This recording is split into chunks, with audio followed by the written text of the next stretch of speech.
Bueno, vamos a hablar ahora de otro de los tratamientos localizados o locorregionales en el cáncer, que es la radioterapia. Empecemos con un poco de historia. Eh, Esto comienza en el año 1895, el 8 de noviembre, con el descubrimiento de los rayos X a partir de Röntgen. Posteriormente, Henri Becquerel, en el 1896, descubre lo que es la radioactividad natural mediante algunos experimentos con uranio. Y finalmente, Marie Curie, junto con su marido Pierre Curie, descubre los elementos radioactivos, el radio y el polonio, y define las propiedades de la radioactividad, que es un término acuñado por la propia investigadora. Entonces, estos tres hitos, el descubrimiento de los rayos X, el descubrimiento de la radioactividad artificial y el descubrimiento del radio, estas tres etapas ocurrieron entre noviembre del 95 y diciembre del 98, y fue gracias a estos tres avances capitales que se pudo construir la radioterapia en los años siguientes. Este es el logo con el que se representa la radioterapia. ¿Quién fue el primer radioterapeuta? Bueno, casi toda la literatura anglosajona dice que Emile Grube, un médico de Chicago, fue el primero que trató una paciente, a esta señorita Rosa Lee, el 28 de enero de 1896. La paciente tenía una recaída inoperable de un cáncer de mama izquierda después de una mastectomía, y Grube comenzó ese mismo día sesiones diarias de una hora que se repitieron por 17 días con un resultado satisfactorio durante un tiempo. Pero no todo el mundo acuerda con esto, muchos dicen que es un fabulador y que en realidad no existió esa paciente, y que fue este señor este doctor que se llama Victor Despigne, que era un lionés de Lyon, que en julio de 1896 trata a un paciente de 52 años con un cáncer gástrico. Él estaba convencido de que la idea del cáncer era una enfermedad parasitaria o microbiana y decide estudiar la acción de los rayos X recientemente descubiertos en este paciente. Sin entender muy bien las cosas, pero administra estos rayos. Le di al paciente diariamente 2 sesiones de media hora durante las cuales dirigía sobre el tumor los rayos de una bombilla en forma de pera, que acá la tenemos, la original aparato de radiación, y acá está representado como la fecha que reconocen los europeos como del primer paciente irradiado, del 4 de julio de 1896 por este médico francés. Como en muchas partes de la historia de la medicina, siempre hay estas controversias entre Europa y Estados Unidos. El paciente tuvo una mejoría transitoria y murió de todas maneras pocos días después. Pero este se considera el primer radioterapeuta por mucho. ¿Y qué es la radioterapia? Bien, es un tratamiento basado en el empleo de partículas o rayos ionizantes de alta energía para tratar el cáncer. La radioterapia se basa en el empleo de radiación ionizante y su interacción con las células y la materia viva para producir un efecto biológico en el ADN que produzca finalmente la muerte de esa célula tumoral. La radiación ionizante pega en el átomo y saca de su órbita a el electrón de ese átomo. Entonces las radiaciones ionizantes son aquellas radiaciones que tienen la energía suficiente para ionizar la materia extrayendo los electrones de sus estados ligados al átomo. Las radiaciones ionizantes pueden provenir de elementos radioactivos que emiten dichas radiaciones en forma espontánea en la naturaleza, como el cobalto que se usó durante muchísimos años, o de generadores artificiales tales como los generadores de rayos X y los más modernos de aceleradores lineales. La evolución, este tratamiento entonces fue utilizado desde 1898, ha evolucionado con los avances científicos en la física, la oncología y la informática, mejorando tanto los equipos como la precisión, la calidad e indicación de los tratamientos. Junto con la cirugía y la quimioterapia es uno de los 3 pilares del tratamiento del cáncer, y se estima que más del 50% de los pacientes con cáncer van a recibir un tratamiento de radioterapia para el control tumoral, ya sea como tratamiento primario o como terapia paliativa durante su evolución. Por eso es importante conocerlo. Los efectos biológicos de la radiación ionizante ya lo vimos en la imagen anterior. Esta radiación cualquier rayo que tenga la energía suficiente para sacar de su órbita al electrón de un átomo, altera la estructura electrónica de la materia y por tanto sus propiedades. En los tejidos vivos, la ionización produce muchos cambios químicos, sobre todo, como vamos a ver acá, básicamente la acción de los rayos, de estos rayos de radiación ionizante puede producir una acción directa al alterar la estructura directamente del ADN, o bien, lo que es más probable o más frecuente, produce una acción indirecta, produce la ionización de una molécula de agua, y esa ionización, estos se llaman radicales libres. Estos radicales libres son los que van a producir definitivamente el daño del ADN. En los rayos gamma, 35% del daño indirecto, y como decíamos, la mayor parte, el 65%, se produce por efecto indirecto. Las lesiones de la radiación ionizante pueden inducir en el ADN son muy diversas: roturas, cambios en las bases, uniones cruzadas, etc. Y en algunos casos las lesiones del ADN se traducen en aberraciones cromosómicas, cuyo recuento puede ser utilizado para estimar la dosis absorbida, es lo que se llama dosimetría biológica, pero que se emplea muy poco. Acá vemos las lesiones complejas que pueden producir la radiación ionizante en el ADN: pérdida de bases, rotura de hebra, de una hebra, de las dos hebras, dímeros de bases, roturas de puentes de hidrógeno, unión cruzada de DNA-proteína, cambio de bases, innumerables cantidades de lesiones que van a llevar a la malfunción de la célula, que finalmente van a terminar en su muerte.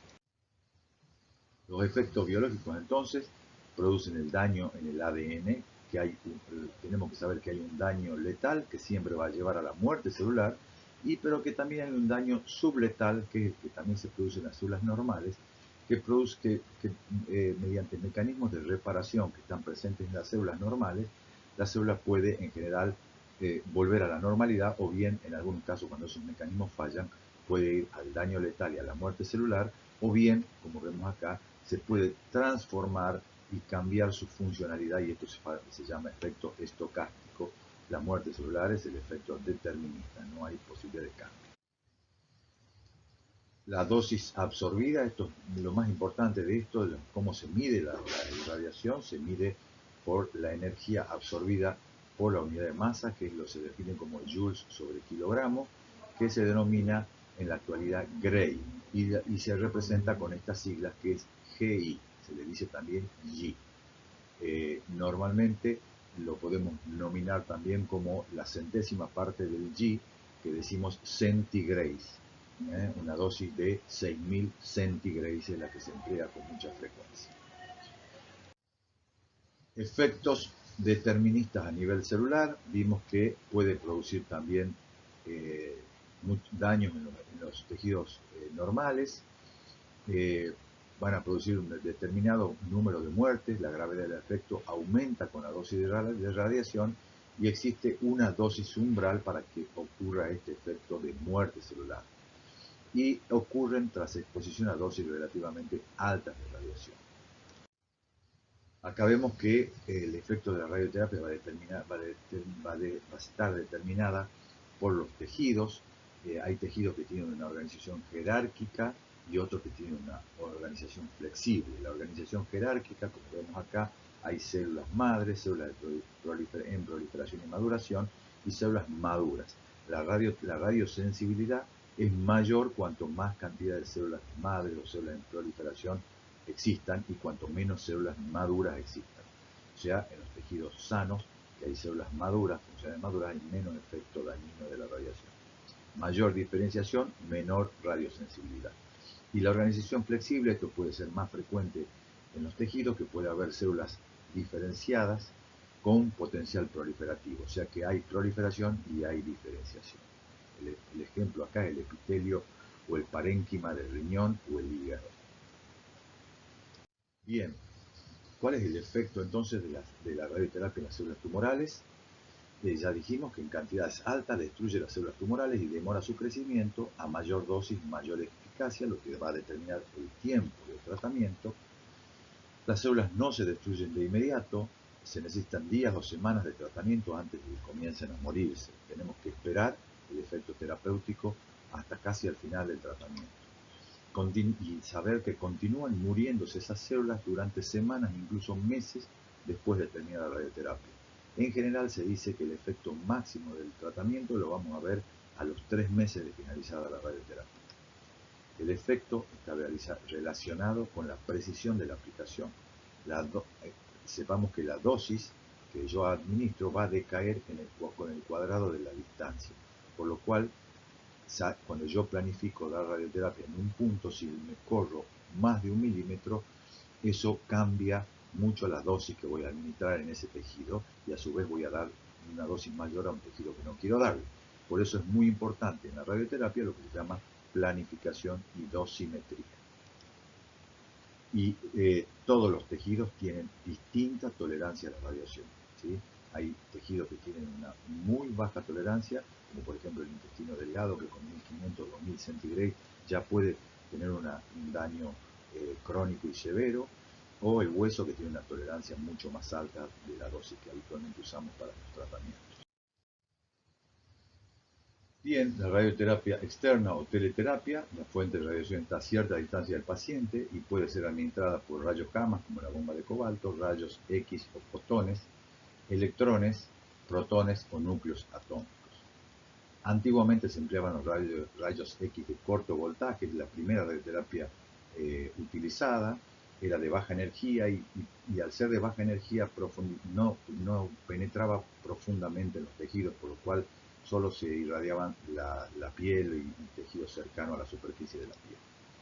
Más tarde se incorporó la bomba de cobalto con radiación de rayos gamma que tenían mayor energía y penetraban más profundamente. En los años 70, 80 surgieron los aceleradores lineales, que eran equipos que producían fotones de alta energía. Estos fotones se aceleraban dentro de un campo magnético y que entonces permite dar fotones con alta energía o electrones que en ese caso, al ser partículas más grandes, no penetran en la masa, en los tejidos, y se los utiliza actualmente para radioterapia superficial.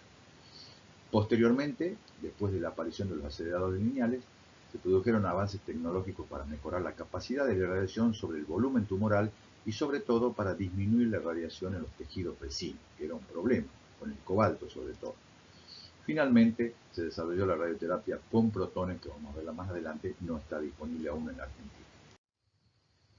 Y la radioterapia interna o braquiterapia se llama así porque viene de la palabra griego brachis, que significa corto, y es el tratamiento radioterápico que consiste en la colocación de fuentes radioactivas encapsuladas dentro o en la proximidad de un tumor a una distancia muy corta entre el volumen a tratar y la fuente radioactiva. Estas generalmente emiten radiación de corta distancia y permite irradiar solamente el tejido vecino. Se usan frecuentemente o principalmente en tumores ginecológicos, aunque no exclusivamente, junto con la terapia externa. La otra forma de clasificar a la radioterapia es de acuerdo a la secuencia temporal, y entonces podemos hablar de una radioterapia exclusiva cuando es el único tratamiento oncológico que va a recibir el paciente, como por ejemplo en el cáncer de próstata localizado, que puede ser tratado solo con radioterapia.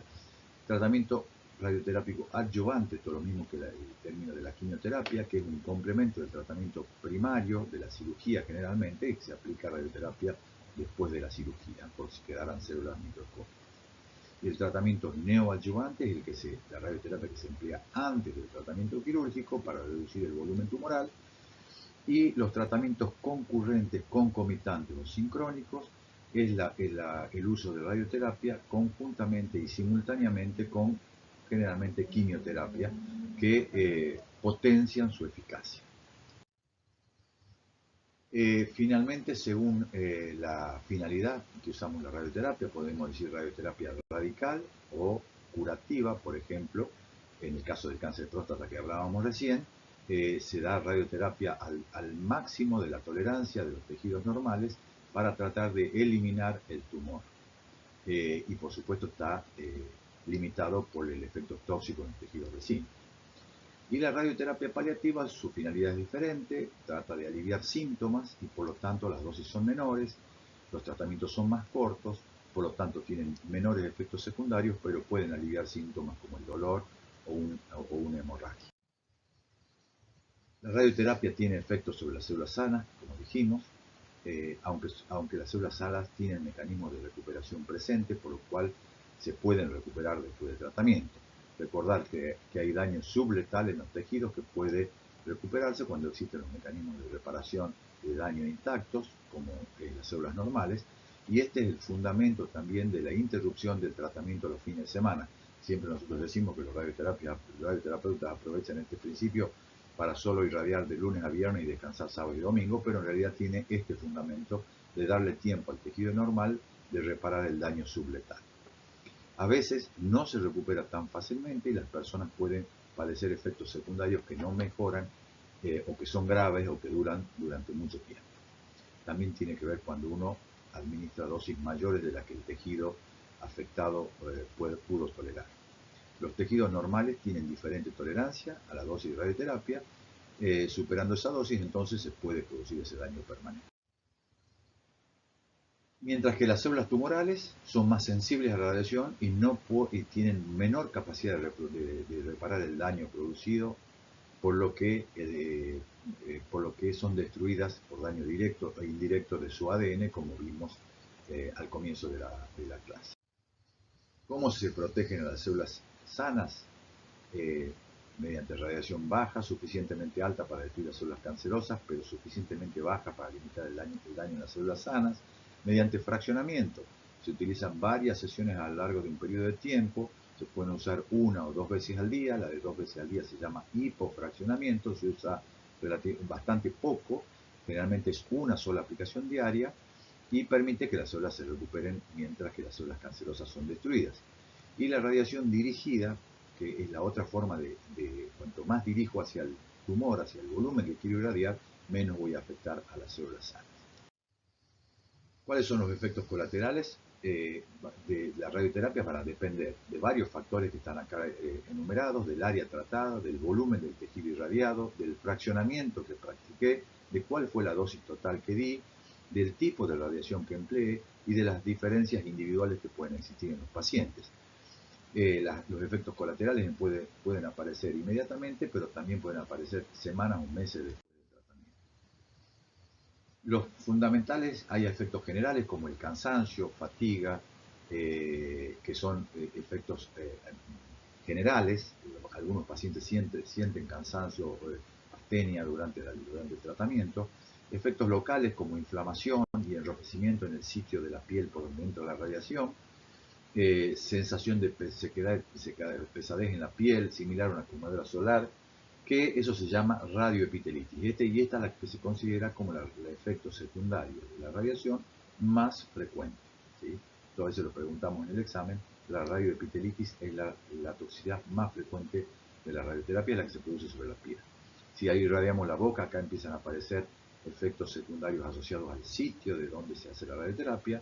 La serostomía es por la irradiación de las glándulas salivales que dejan de producir saliva.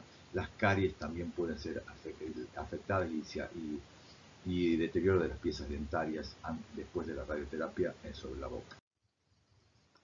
Diarrea, generalmente cuando se irradia el colon o el intestino, alteraciones en la diuresis cuando se irradia la vejiga, esofagitis y dolor a la deglución cuando se irradia el cuello o el esófago, anorexia generalmente y anorexia en general está asociada a la irradiación del tubo digestivo, alteraciones del gusto en la radiación de la boca, náuseas y vómitos es poco frecuente, se ve más en las radiaciones de el estómago o páncreas o órganos abdominales. Finalmente, estomatitis o irritación en la mucosa bucal tiene clara relación con la radioterapia sobre la boca, lo mismo que lo que decíamos, la odinofagia que puede aparecer. Bien, veamos cuáles son las técnicas de administración de radioterapia. Básicamente empiezan por esta, que es la que se empleó durante mucho tiempo, la radioterapia 2D, se le decía radioterapia, pero tenía la forma de administrar en un campo antero-posterior, en donde vemos que entra por delante y por atrás el rayo y vemos que la dosis irradial, el órgano irradial que está marcado en el centro con color colorado recibe 60 G, pero los tejidos vecinos recibían la misma dosis. Por eso se empezó a emplear los 4 campos para disminuir la dosis que recibían los tejidos alrededor, 30 G contra 60 G del tumor. Pero todo el tejido alrededor recibía esa dosis mayor y en algunos casos dependía de eso la toxicidad. La planificación se hacía bastante rudimentariamente, inicialmente solo con radiografías, donde se permitía ver el volumen irradiar más o menos, pero como se irradiaba en un campo amplio, generalmente entraba todo el tejido irradiado. O sea, la eficacia era buena, pero irradiamos mucho tejido sano y había muchos efectos. Aquí tenemos la siguiente, la evolución que apareció hacia los años 90, lo que se llamó la radioterapia tridimensional conformada, que cambió esta estructura que está acá arriba de la forma de irradiar a esta que ven acá abajo, en donde el haz de radiación puede entrar por distintos puntos del organismo y permite dividir esa dosis de manera tal que la confluencia de las dosis de distinto origen van a dar mayor dosis de radiación al volumen que queremos irradiar y menor a los tejidos circundantes. Acá tenemos la comparación del tratamiento estándar, un cuadrado, irradiamos todo, acá estamos irradiando, por ejemplo, esto puede ser la próstata o el cuello de la próstata en este caso, y vemos que dentro del campo entra la vejiga y entra el recto. En el tratamiento tridimensional, al entrar en distintos campos, puedo empezar más, pasó a delimitar un poco más el tejido que voy a irradiar. ¿Qué es lo que se hace en esa radioterapia? Se hace generalmente un estudio de imágenes, se determina el volumen irradiar y se hacen protecciones plomadas en función a ese volumen que quiero irradiar. Cada paciente tiene esto ven que es una bandeja donde está la protección plomada y digamos toda esta área va a recibir menos radiación que el área central, donde lo mismo acá, donde va a penetrar el haz de radiación sin inconvenientes. Acá tenemos el proceso de radioterapia conformada, esta es la que más se utiliza en la actualidad. Divide en la consulta el diagnóstico, al radioterapeuta, se procede al posicionamiento y inmovilización. Es muy importante, decíamos, que el paciente esté ubicado siempre en la misma posición para evitar irradiar tejidos que no queremos. Se toman imágenes tridimensionales, generalmente una tomografía. Se delinean los volúmenes dentro de esa tomografía, qué es lo que yo quiero irradiar, cuál es el volumen que quiero irradiar. Planifico la dosis y qué volumen voy a irradiar, hago una simulación en el equipo sin irradiar con una radiografía simplemente y vemos que lo que yo planifiqué realmente se está haciendo.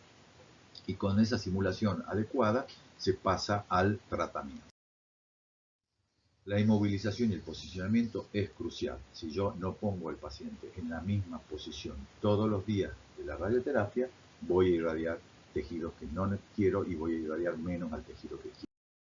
Por eso, hoy existen métodos de inmovilización. Usted tiene la camilla de radioterapia acá y vemos, por ejemplo, esta paciente que va a recibir radioterapia en la cabeza en la cabeza, se le pone toda esta mascarilla que hace que ella cada vez que se acuesta le ponen esa mascarilla, va a estar siempre en la misma posición. Esto es lo mismo pero en la pelvis, siempre en la misma posición. Acá hay otra manera de posicionar a un paciente para irradiar la cabeza y esto es una forma más rudimentaria. Acá esta parte media nos marca el punto medio y nos da una referencia más relativa. Esto es muy superior la inmovilización. Acá vemos la fusión, cómo se hace la fusión de imágenes, puede hacerse por tomografía o por resonancia, determino el volumen, ahí lo ven con la flecha cuál es el volumen que voy a irradiar, y se hace esta planificación, esta delimitación del volumen, ven ahí, ya sea por tomografía, por resonancia o por un PET, se determina el mismo volumen y cómo vamos protegiendo el tejido. Ustedes ven, cada área que circunda el volumen irradiar va a recibir menos dosis que el volumen principal. Fíjense cómo se protege acá la médula espinal, que tiene una baja sensibilidad a la radioterapia y puede producir una mielitis transversa. Entonces, claramente siempre protegemos la médula y los órganos vecinos. Acá tenemos un equipo de radioterapia de un acelerador lineal. Vemos que acá le voy a marcar, acá ustedes tienen esta bandejita que está acá arriba, de acá viene la radiación. Esta bandejita, acá están guardadas todas las placas esas con las protecciones plomadas de cada paciente. Cuando el paciente viene se lo posiciona, ahí tiene la máscara para posicionarlo y se pone acá adentro esa placa de acrílico con la protección plomada que es una marca de ese paciente. Ese paciente va a recibir la radioterapia con esa protección exclusivamente. Y finalmente, acá tenemos la radioterapia convencional inicialmente, la 2D, podíamos hacer algún dibujito en el campo, la 3D ya podíamos delimitar que esto parecía una figura humana, pero la nueva radioterapia, que es la IMRT, que determina muchísimo más detalles y precisiones de lo que yo quiero. Acá tenemos en el concepto de IMRT o radioterapia de intensidad modulada, y consiste en irradiación de distintas incidencias, pero con una fluencia no uniforme. La 3D entrábamos de distintos planos, pero siempre con la misma dosis, ahí teníamos una protección plomada. Acá es distinta la conformación de la protección en cada una de las ventanas por donde va a entrar los rayos. Ahí tienen, ven en esta imagen, yo estoy irradiando este volumen por distintos puertos que va a entrar la radioterapia y cada una tiene una protección plomada completamente diferente que es específica para este paciente. Aquí vemos que la planificación IMRT puede seleccionarse 5 incidencias, 7 incidencias o 9 incidencias. A veces se pueden poner más, pero en general con eso es suficiente para una muy adecuada diseño. Acá tenemos cómo era un campo de radiación con radioterapia convencional. Toda esta área recibía la misma dosis. 3D, un área que ya delimitaba un poquitito mejor en esta Colorado y menos los tejidos vecinos. Pero la IMRT, fíjense que yo delimito perfectamente el volumen que quiero irradiar y protejo a todo el resto. Miren acá protegiendo la médula espinal, pero a las glándulas salivales que quería proteger para que no produzca serostomía cuando irradio la cabeza y cuello. Acá vemos lo mismo, protección, muy delimitado el campo, esto es en la pelvis, fíjense, irradiando una próstata, protejo la vejiga hacia adelante, protejo el recto hacia atrás, lo mismo acá, estoy irradiando el útero seguramente, protección de la vejiga y el recto, ¿sí? Nos permite entonces dar una mayor dosis en el volumen que nosotros seleccionamos, irradiando con mucho menos a los tejidos vecinos.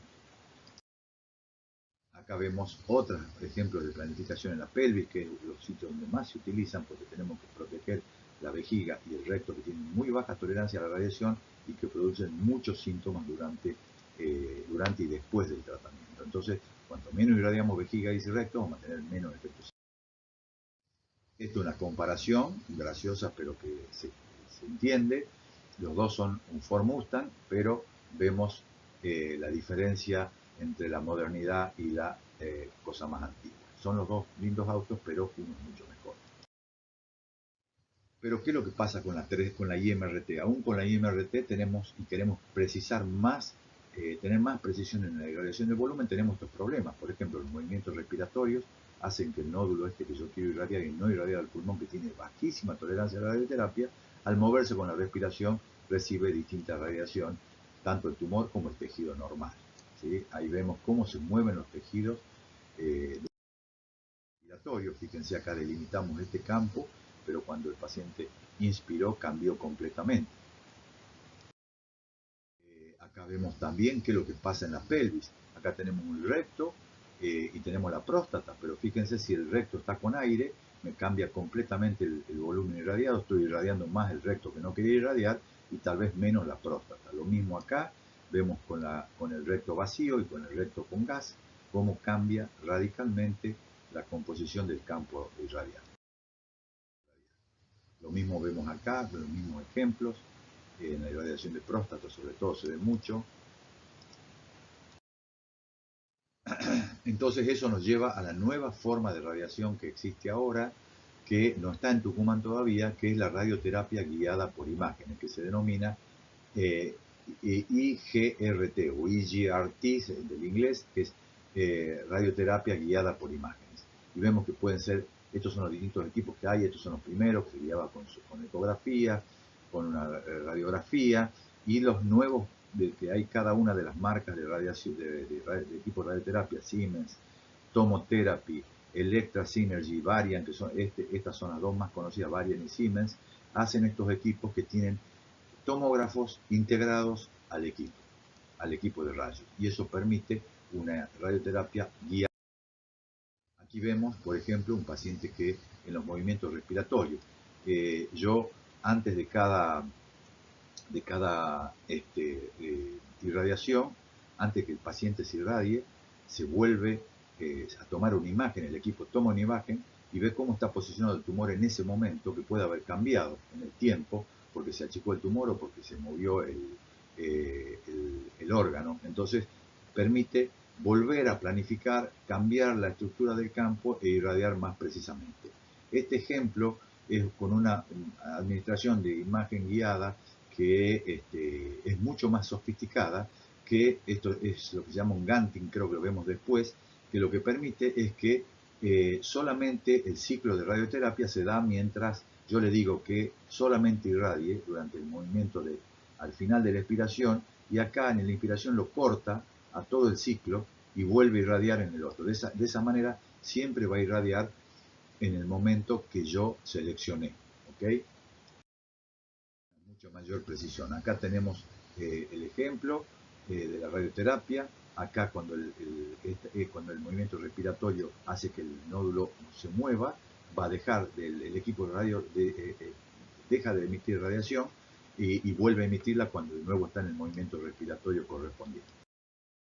Ahí tienen, esto es el gating, lo que permite ver, se le pone esto al paciente en la boca y se puede medir los movimientos respiratorios, y el aparato entonces va a suspender la radioterapia cuando el paciente esté o en inspiración o en expiración, de acuerdo a lo que yo seleccioné. Solamente lo va a irradiar en un momento respiratorio.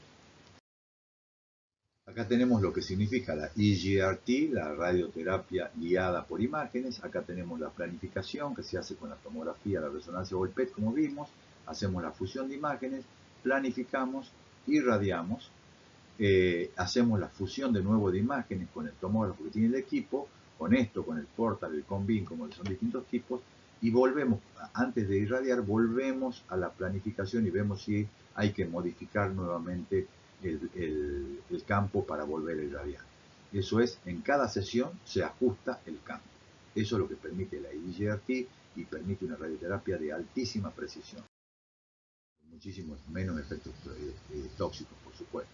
Esta es una EGRT más moderna que se llama Tomotherapy. La tomoterapia, este equipo de tomoterapia tiene, ahí está abierto para que veamos el equipo de radiación que gira igual que el helicoide del tomógrafo. Entonces va haciendo la tomografía simultáneamente que va irradiando solamente en el momento en que el volumen yo lo decida. Esto es muy sofisticado. Fíjense acá, este paciente empezó con este campo, pero acá se lo tenemos que modificar porque el tumor se redujo. Esto lo ve la tomografía y uno tiene la posibilidad de modificar el campo para irradiar solo lo que queremos. Y esto entonces incorpora la imagen de tomografía y la radioterapia girando el icono. Y esta es otra forma de radioterapia EGRT, imagen guiada, pero esto se llama CyberKnife o radioterapia estereotáxica. ¿Eso qué significa? Que voy a dar una dosis ablativa muy alta en un solo punto muy preciso, y esto se usa para los tumores cerebrales. Esa radioterapia heterotáxica permite que yo delimite un volumen muy específicamente y dé una dosis única o dos dosis que son ablativas, o sea, matan todas las células tumorales porque doy una dosis mucho mayor, impidiendo que reciba radioterapia. Ahí tenemos, miren la cantidad de haces que llega a delimitar, delimita el volumen perfectamente que puede recibir una dosis ablativa. Tenemos otro uso de CyberKnife, por ejemplo, en este caso es un tumor del ojo. Fíjense, irradiando solo una pequeña porción de la retina. Esto puede ser un melanoma ocular o puede ser un tumor de un niño, que también se puede irradiar con esta técnica, preservando la visión. Acá vemos otra forma de radioterapia estereotáxica, que esto se llama Stereotactic Body Radiotherapy, que quiere decir radioterapia estereotáxica extracerebral, cuando se la usa en otro lugar. ¿Cuándo se usa? cuando yo quiero irradiar una lesión y darle, por ejemplo, no puedo operarlo a este paciente que tiene esta lesión acá porque tiene condiciones clínicas, hago una dosis ablativa única y para eso tengo que definir el volumen irradiar muy precisamente para no irradiar el tejido vecino. Acá, por ejemplo, se hace sobre una vértebra. Esto se está usando en pacientes que tienen poco número de metástasis en cáncer de próstata, hasta 5, y se ha visto que esa dosis ablativa está mejorando mucho los resultados de los tratamientos. Antes pensábamos que no se podían irradiar metástasis, con esta técnica empezamos a ver que sí se puede hacer. Acá vemos los órganos fundamentales para hacer la SBRT, que es una radioterapia guiada por imágenes, pero de forma estereotáxica, en una sola aplicación con una altísima dosis. Y básicamente se utilizan en pulmón, en hígado o en columna vertebral, o también para pacientes pediátricos, ¿sí? Acá vemos dónde se usó con mayor frecuencia: pulmón, columna, hígado, páncreas, adrenal, próstata, retroperitoneo, cabeza y cuello, son los lugares donde se pueden utilizar.